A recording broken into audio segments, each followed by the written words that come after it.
Powerful images showing the moments Polish Auschwitz survivors returned to the Nazi death camp, marking 80 years since the liberation. It is likely one of the last gatherings of survivors of the horror because the number of living Holocaust survivors is dwindling. The National World War II Museum in New Orleans also commemorated the somber event. WDS reporter Jonah Gilmore is live with more. And Jonah, you spoke to a living Holocaust survivor.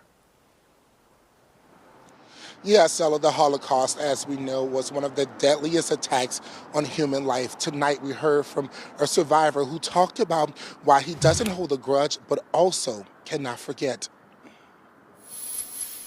It was a very moving experience.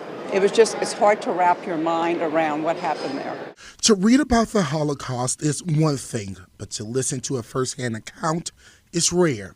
And it was hardly a day that we would not wake up to the machine gun of people killing. 92-year-old Jack Cohen grew up in Greece, living in an Italian-occupied zone.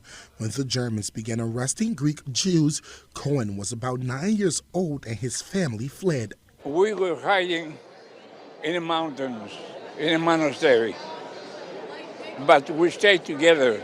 Cohen's story was told in emotional detail at the National World War II Museum's Holocaust Remembrance Day event, commemorating the 80th anniversary of the liberation of Auschwitz. He wants you to remember the hope, and he wants you to remember that the Christians helped the Jews, that opposites can attract. Photos from the dark times lined a partially lit wall overlooking a crowded room of people listening to a personal history lesson. He took a shot at me.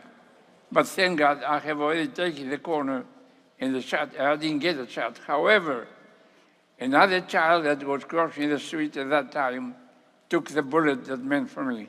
Cohen says he knows images of the Holocaust depicts death and destruction, but he wants his words, his story, to be one of hope and humanity. Let's have a better and more peaceful world. Right now, there is an exhibit here at the World War II Museum. Humans of the Holocaust will remain on display until January 31st.